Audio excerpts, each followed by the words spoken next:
Hello, and thank you for joining us for another episode of That Solo Life, the podcast for PR pros and marketers who work for themselves. I am one of those people. I am Michelle Kane.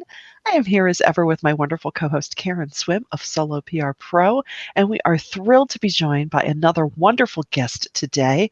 Her name is Tracey Piechocki. She is the marketing strategist and second generation owner of Illustrated Designs, which is a certified woman owned, we love that, small business located in Hatfield, Pennsylvania. Tracey has degrees in marketing and management and over 25 years of experience in design, marketing events, and strategy for a wide range of clients. Since 1968, she and the Illustrated Designs team have helped organizations better promote their message, increase brand awareness, and engage their audience in some really cool ways. Actually, you need to check them out. The Illustrated Designs creative team includes graphic designers, content writers, fabricators, and marketing and event specialists who support businesses looking for fresh ideas on a single project or ongoing marketing and event efforts. And what brings Tracey here to That Solo Life, not just because we really love her, is a recent talk she gave on mindset, which in this COVID era is top of mind, for lack of a Hmm. pun there. She gave this talk first as part of the Indian Valley Chamber of Commerce's Resilience Program. And we're so excited for her to share her wisdom and insight as a business owner and communications pro with us today. Welcome, Tracey. Thank you, Michelle. Hi, Karen. It's so great to be here. Thank you for allowing Hello. me to join you. We're so glad to have you here. And before we jump into our real questions for the day, I think many of our listeners would be interested to hear about you being a second generation business owner. Mm. That's quite a legacy right there. Yeah, which brings some pressure, So owning Illustrated Designs was actually never part of my big picture. My dad, who is enjoying his retirement to the fullest, was the biggest workaholic I've ever known. And I just assumed he would never retire. So it was not even a thought that something like this would happen. But when he decided to retire, I looked at what I've been doing for, a couple of decades, working side by side with him and my mom. And I realized I can't work for anyone else. I'm no longer employable by, the typical 9 to 5. And I really, at that point, took that deep introspective look and realized I really like what I do. So I can't imagine doing anything else. So here I am. She's I love one that. of us, one of us. Definitely. I think many of us would say that we're pretty unemployable as well because we love what we do so much. And we all know that that's not really true. If somebody really had a desire to make that move back into the corporate workforce, it would absolutely be possible. But I love that we think of ourselves that way because I think segueing into our topic, mindset is everything. You are what you really think. And if you really think that, I think that gives you the motivation to continue to breathe new life into your business and succeed because you're comfortable that that's your path.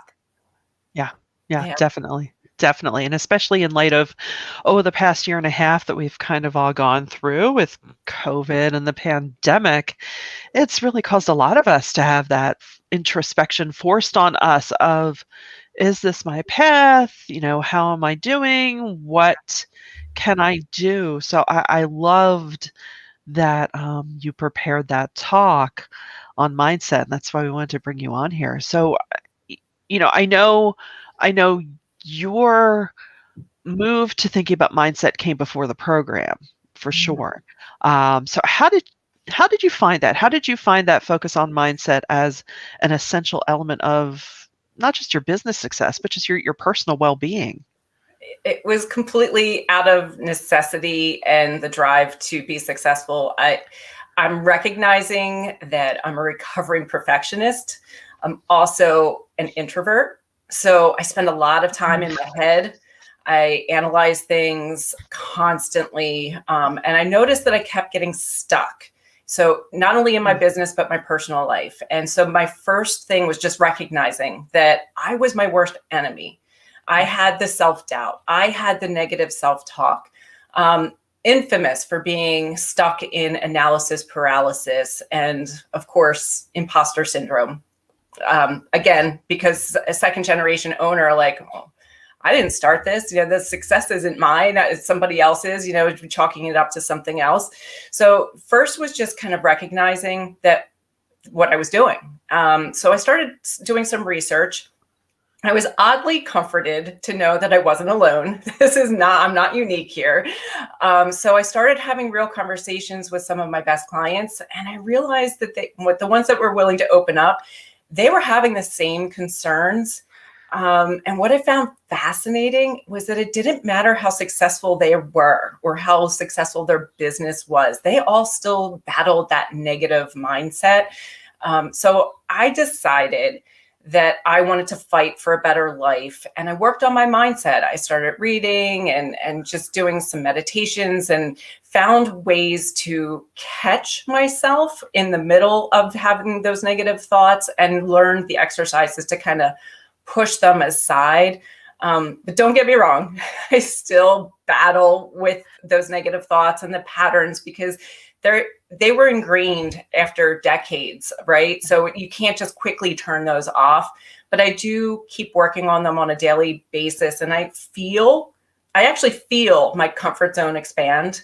And as I do that, I notice that my stress level goes down and that I'm more productive. So that's kind of how I was forced into it, really. It's interesting that you talk about it doesn't matter about the level of success. So this morning, I was watching a clip about Naomi Osaka's documentary and how she questioned herself. Am I even a good tennis player? And the newscaster commented on the clip and said, it's really interesting that people have this mistaken belief that when you are when you're successful, when you're at the top of your career, they're like, well, of course they're confident and feel all of these things. And that's never really true. There's always those doubts that can creep in. And as you noted, it's just learning how to reverse those tapes and not to say those things to ourselves and to stop that self-talk in our head that causes us to doubt who we are. But we're all human and we all have those moments, some more than others. But as you learn to listen for those negative cues that you're often giving yourself or something that you've internalized externally, you can start to turn it off, but it doesn't mean that they won't come. And, I think it's wonderful in this time of life that we're having such open conversations about mindset and mental health. And I love that people who we are inspired by and who are so great at what they do are bold enough to say, but I have doubts too. There she was. I just remember her laying on the court and this voice saying, am I even a good tennis player? It's like, Wow. girl, yes. Wow. Yeah. Yep. Right. It's interesting. It's almost like it's a trait that many, not to put myself on her level, of us have, right? Because I was nodding furiously as you're saying introvert, recovering perfectionist, over analyzing. Those are the traits that serve us well to a point, but we fall far too easily in that pit of too much. And especially because most of us, whether we work with a team, whether we're a micro agency, much of that work is often virtual given how we have our businesses. So we do spend a lot of time by ourselves, Yeah. and I think that plays into it for sure. Yeah.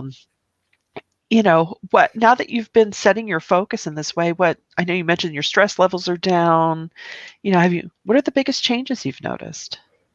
I think the increased productivity. I think that the ability to pivot quickly. So if you have something negative happen, you don't hit a goal, or you get off with a bad phone call, or something negative happens, you don't have to get stuck there anymore. Years ago, if something bad happened in in business or in personal life, I would just get stuck replaying things over and over again. And now, because I have the tools available and I can recognize what's happening, I can stop that a lot faster, evaluate what went wrong and learn from it, and pick up the pieces a lot faster. So that's been the biggest thing. So you just don't get stuck, because that doesn't help anything, right? Right. And also easily before you know it, sometimes you are. You think, why am I still ruminating on this? What's going on? Oh, because there's no one to distract me or, snap me out of it. It's really up to us. And I loved what you said about fighting for it. That is so key. It's like, yeah, you're right. It is up to us to recognize it and seize it. And we're capable. I mean, we all struck out and, we all are running businesses. So clearly we're capable of doing it. It's just, again, shifting that mindset. Now, I know you said you read some books. Did you have any favorites that you'd recommend on this? Off the top of my head, a few years ago, actually quite a few years ago, What You Say When You Talk to Yourself by Shad Helmstetter was a good one. He talks a lot about reprogramming your brain with daily affirmations. So that's one of them. I've actually not read the entire book, but Mindset by, I think it's called Mindset by Carol Dweck. Oh, it's either Mindset or Two Mindsets. Those two are really good. But a lot of times I'm just reading blogs and articles from psychologists and that type of thing. It's not just some random person, but just and I pick up a lot just in reading just general business books as well. It doesn't have to be focused completely on mindset. Right. Although it's interesting, it does speak to, there is a bit of psychology to what we do. We have to think about how to influence people, and sometimes that means even, helping leading our clients and getting them to see things a certain way. So, there's PR and marketing, it's not that far from that kind of thing. Yeah. And if you think about it, as business owners in the marketing world, we know that you can't be effective marketing yourself if you're not having positive thoughts. So when I notice clients dragging their feet on making a decision, if it depends on how well I know them, but I'll start to talk about what they're really afraid of, what's holding them back. And usually it's something that falls into the fixed mindset as opposed to a growth mindset.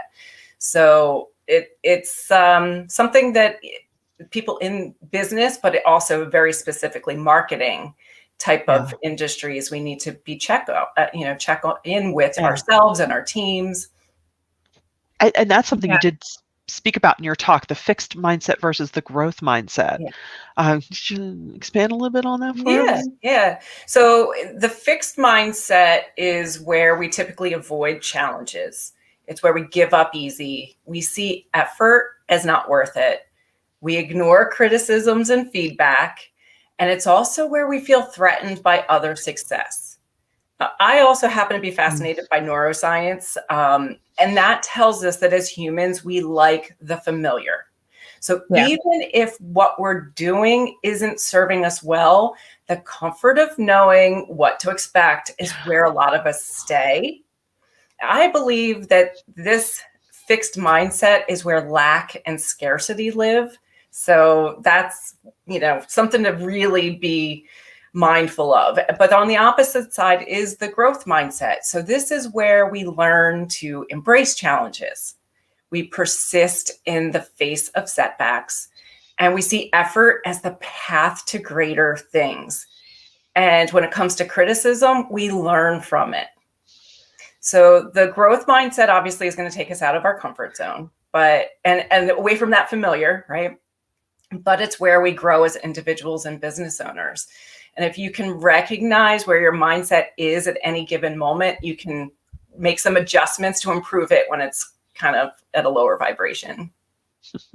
Yeah, you are right in my wheelhouse. I feel like I have a conversation like this, almost every other day with either a solo or with, another business person, and helping them to identify that. And there are some, I've learned to spot those flags really quickly, because Yeah. it comes with someone asking for advice and then following up with a lot of excuses why it won't work. And then immediately that you have to get down to the root of what's really driving it. And you're right. I tell people that once you learn to identify fear, you'll be surprised at where you find it. It can pervade your life, and you're not even realizing that it's like buried in these little pots all around your life. And then once you start to see it, then you start to see it like, oh my God, that's fear. Fear of success. It's fear of not having enough. It's fear of lack. It's just everywhere.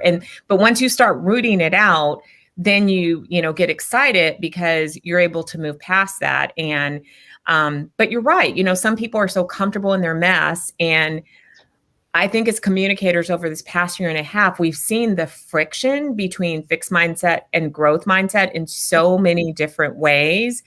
And it's led to an explosion. We've tackled these big social issues. We've tackled, diversity, equity, and inclusion, and all of the cultural issues that are happening. And they've collided in the workplace with people holding on to what was familiar and comforting, even though it wasn't great. And it wasn't great for a big majority of people. And it wasn't even great for you, but you don't even realize it. And the people were like, no, it's time to change. And as, being in the position that we're in, we're having to navigate all of this chaos and messiness and these two different mindsets and people stuck in their positions and fighting with one another and not knowing how to move forward as a corporate entity when you have all of these individuals that are in various places. So with your own clients, you're often not dealing with just a single person. How do you confront that issue when you have fixed and growth living in the same organization? Yeah, that's a tough one, because the ones that aren't paying the bills, if they're just an employee, right? I almost have to have conversations with their manager and because I'm not internally there to work with someone. And I'm also not in a position where I feel comfortable knowing enough to coach somebody on their own mindset.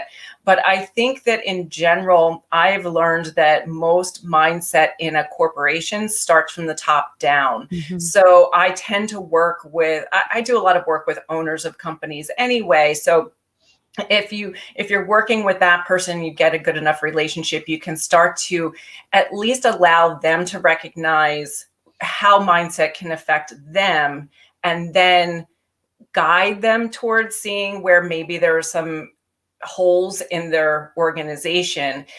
But that is tough to do if you don't have a really good relationship with a client. So, but it can definitely pull down an entire team, an entire project, to have just one person who just digs their feet into the sand and doesn't want to make any change. Over time, one of two things is going to happen. That person, well, one of three things. That person might change, right? That is possible. Or they might no longer work for that company. And the third thing is I may no longer do work with that company. My mindset is only so strong, right? if a client's negative mindset is so draining on me, I might have to walk away, because my mental health and how I feel about that project or that client may affect other projects. Mm-hmm.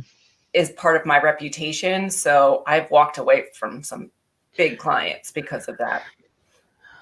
Wow. And that takes a certain bravery, but in the end, you're better for it. I know oftentimes, in our solo PR pro world, we've talked about, hey, it's okay to fire a client. If it's not serving you well, or if you can't, I've had situations where it's like, look, I can't do the level of good work that needs to be done for you. in this environment. And it wasn't a big deal, it wasn't anything drastic. It was just like, hey, we need to have some, just we need you to be here with us and to, play along and give Yeah. us what we need to do our best work. So yeah, I think that's great. Really brave. I think yes, and you say brave, and I think, Tracey, that you have really brought out that making this shift in your mindset and really cultivating your own environment to best succeed takes a lot of the stress away. So I think it's not as scary to say no to things that work against that. It, Yeah, it really true. becomes easier to recognize things that are just Yeah, not serving you. You look yeah, past the financials and you look at, am I in the best environment for success? Am I really allowed to do my best work with this specific client? And when it's a client that can't be coached, because I'm a believer in open communication, and if something yeah, seems broken, sometimes you can fix it just by having those open conversations and understanding, where people are coming from. Sometimes it's that you just have a different view of systems or workflows, and you can right. fix those things and you can turn around a client. But if you can't turn around a client and they're toxic, it's just not worth it. It's not worth it to me, because I don't want to wake up every day and go, oh God, I gotta talk to this client, I gotta have this meeting. That's icky. And Yeah, it's taking away from the great work that I can be doing, not just for them, but for other people that I serve. yeah, And they're taking up space of somebody great that I could be working with. That's just, yeah, the money will come. And Tracey, you're a second generation business owner, so I know that you know this. Yes, there can be ups and downs and cycles in business, and we should expect those and we can plan for those, but work will come. You're going to be okay. I mean, even as young as we all are, we've survived the 2008 recession. We've survived COVID. We're still here. We're not homeless. It's okay. yeah, We've been through a lot in our lifetime already. yeah, And as you mentioned, Karen, you talked about success. Success is so different for everyone. It's how you define it. And for me, part of success is being able to know at the end of the day, when I put my head on that pillow, that I did the best I could. And if there is someone who's draining my energy somewhere, it's not allowing me to be my best. And so that's taking away from my success. So success isn't always the amount of money in your bank account. There are a lot of other things that play into how you define success. absolutely. Absolutely. We don't need those energy vampires in our midst. I love that. Not at and, all. and we talk about that a lot. It's, yes, working for yourself, you want to manage your time, but you're also managing your energy. And that's a huge part of thinking clearly through the proper mindset. This is great. So what do you suggest? So for the solo PR proer, this is all new to them, what do you suggest is their first baby step to get started of focusing rather on their mindset? Yeah, there's a few things you can do. So we've all heard fake it till you make it. I personally think that only feeds imposter syndrome. So instead, I Thank you. like there's Yeah, it's like you hear that and you're like, that sounds a little disingenuous. Is that yes, really going to Yeah. help me? exactly. So instead, identify your strengths. Just list them all and focus on those. And if you're in such a negative space that you can't even do that, that's okay. Ask people that you trust, that you really trust, that are going to have your best interest at heart, and have them describe you. It's a fantastic way to learn how other people see you different from how you view yourself, because chances are they're going to see you as more talented than you think you are. Chances are they're going to see you as more of an industry expert, and they're probably going to see you as more confident than you feel. So that's number one. Focus on your strengths. And the second is obviously something I already talked about briefly, is the affirmations. Yeah. Write them down. Take any negative thought and find something positive, flip it, and then read those positive affirmations to yourself. Or you could even record them, but listen to them, read them first thing in the morning, right before you go to bed. This actually came from Dr. Shad Helmstetter's book, because it actually does help to reprogram the negative self-talk with positive thoughts. Another fun trick. Have you ever played a slot machine? I love the penny slots. Oh, yeah. So I make my yearly deposit when I go to Atlantic City. But when you play a slot machine, there are a ton of bells and whistles, right? Right. You can actually bet like 25 cents, and all the bells and whistles go off, and you can win back 10 cents. But it made you feel like you tripled your money or you won the big jackpot, but you actually lost 15 cents. But we can learn something from those. Those little micro rewards keep you going. Now, it's kind of negative when you're gambling, but think about it. Reward yourself for the little wins. I think as solopreneurs and business owners, we tend to gloss over our wins. We chalk them up to luck or some other external factor. Sometimes we're so busy moving on to other projects that we don't take that moment to just appreciate what we accomplished. So the truth is, when your efforts pay off, you need to celebrate. And it doesn't have to be some huge thing. Just break your giant goals down into smaller bite-sized morsels and then celebrate along the way. Yeah. That helps to build your confidence and momentum as you expand your comfort zone. So that one's good. And of course, we talked about perfectionism, right? It's such an unattainable expectation. Just no longer think about having perfection.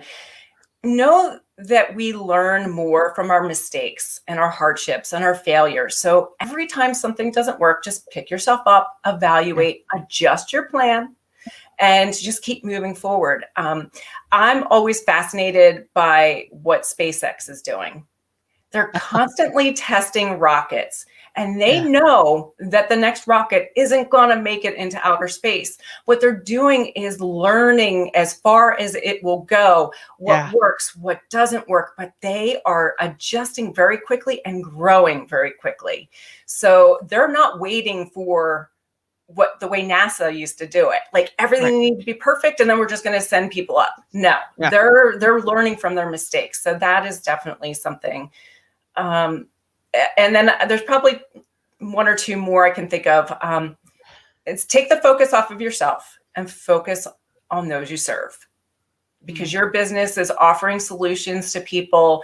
And when you focus on helping others, it helps to shift the focus and the doubts and the fears, because what we're all doing is bigger than us. And so you want to just kind of focus on who you're serving. And probably lastly, it's a simple exercise, but it's so easy to do. Instead of saying all day, every day, I have to do this, I have to do that, it says, I get to. There's a feeling of gratitude, and you have to think about all of the people who would love the opportunity to do something. I hate to make my bed, I have to make my bed. Some people don't get to make their bed. You know, I have to talk to this client, or I have to travel here, or somebody else would love that opportunity. So just instead of I have to, just say all day, I get to. And I promise it's going to help change your mindset. That's one of my favorite little tricks. I do that all the time. And I still, sometimes say I have to, and then I'm like, no, I get to. Yeah. Because you're right. It changes everything, the way that we speak and the way that we speak to ourselves. So I love that. It's such a neat little trick, and it really does instantly change the way that your perspective. So I highly recommend that. I love those. You were also talking about, celebrating those micro wins. I like to keep a little journal, and I even have a little email folder of like happy things. It could be a little email that somebody sent. and it was just had something nice that they had to say, and you just shove that in your folder. And if you're having a day where you just need a little extra boost to get you going, you open that up, or you open up your journal and you look at all these happy things, and then you remember, because we forget. Have you ever looked back and saw all the work that you've done? That's Yeah. quite an exercise when you realize how much you've accomplished, because so often, as Tracey noted, we do a project and then we move on to the next one, and the next one and the next one, then the next one. And you don't remember, like, oh my God, I did all of these things. So stop and savor that, because I know that, people who are in business for themselves are amazing. This is you should really be proud of yourself. Not only did you start a business or took over a business, but you're running it, you're doing it. This is amazing. You should every day wake up and go, oh my gosh, I am a business owner. Be proud of yourself and celebrate that. If you don't have anything else good that you can think of early in the morning, think about you run a business, and that's pretty awesome. So true. Here, here. And it's funny. I think one of the best things I've done in my career is I had someone else do my most recent resume. So every once in a while, I'll pull it out and I'll read it, because my first initial reaction was, I did? I did. I did all these. Oh my gosh. Yeah. Okay. But, we all need those confidence boosters, and we should build them into our routine. And Tracey, we are so grateful that you came to join us today, because talk about a half hour that can change your life. You just brought it to us and all of our solos. So we can't thank you enough. We hope you come back soon. But yeah, thank you. This has been fun. Good. Well, everyone, we thank you for taking the time to listen to another episode of That Solo Life. And if this brought value to you, please share it around. Don't keep it for yourself. And until next time, thanks for joining us on That Solo Life.